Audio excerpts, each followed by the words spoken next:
So, what is risk and what is risk-based thinking? Risk simply is the probability that something bad may happen. ISO 9001-2015 define risk as the effect of uncertainty on an expected result.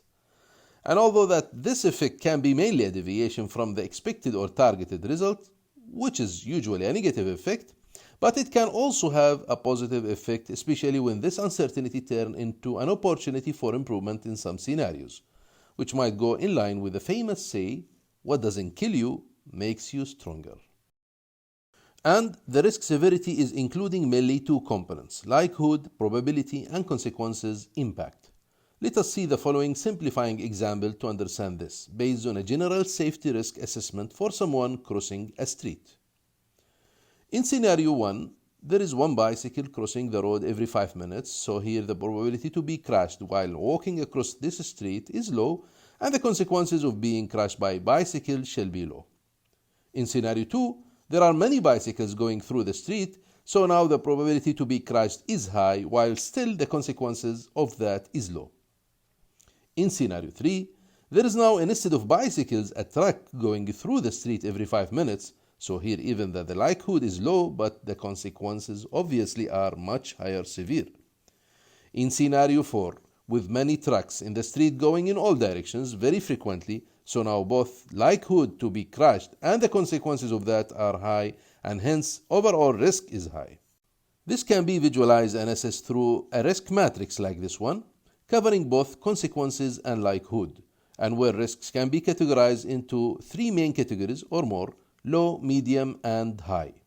So, if both consequences and likelihood are low, like scenario 1, then overall risk is low. If consequences still low but with high likelihood, like scenario 2, then risk is medium. And in scenario 3, with one truck every 5 minutes, even with low likelihood but due to high consequences, risk is medium.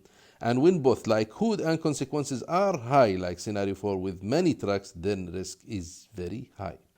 Risk-based thinking is a proactive approach which requires that companies evaluate risks, or what is called risk measurement, during establishing needed processes and controls of their quality management system, or what is called organizational context, and during leadership, planning, operation, performance evaluation, and improvement of these processes in order to identify relevant risks and then mitigate them or reduce their likelihood, or what is called risk management.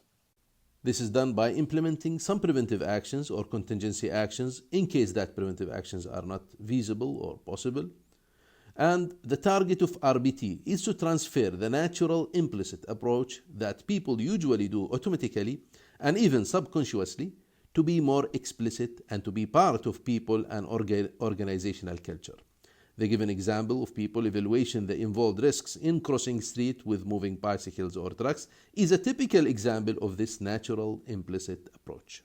Companies have to evaluate both internal and external risks that are associated with company system, context, and objectives through techniques like SWOT analysis, strength, weakness, opportunity, threat, where strength and weakness are internal factors and opportunity and threat are external.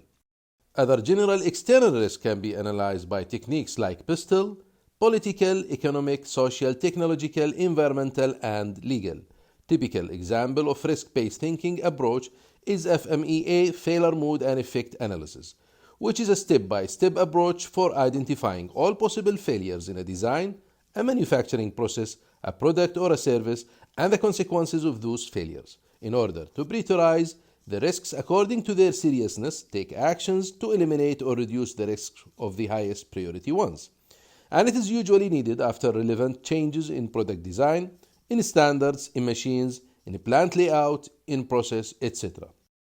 Now, the risk priority is quantified in what is called Rpn Risk Priority number, which includes, in addition to probability and impact, severity, the detection, which affect the Rpn in inverse way. Detection is about the probability to detect problem early enough to be able to reduce or eliminate its impact or consequences. Finally, even that most of these changes are for the sake of improvement, but since change by definition, as mentioned in Part 3, is moving from certain conditions to uncertain newly targeted ones, so associated risk due to this uncertainty shall be always identified, evaluated, and managed. But how risk-based thinking and its related actions are essential for the continuous improvement, and what are the types of actions that help in continuous improvement and when they shall be applied. In Part 6, we will learn more about this and another interesting quality concept.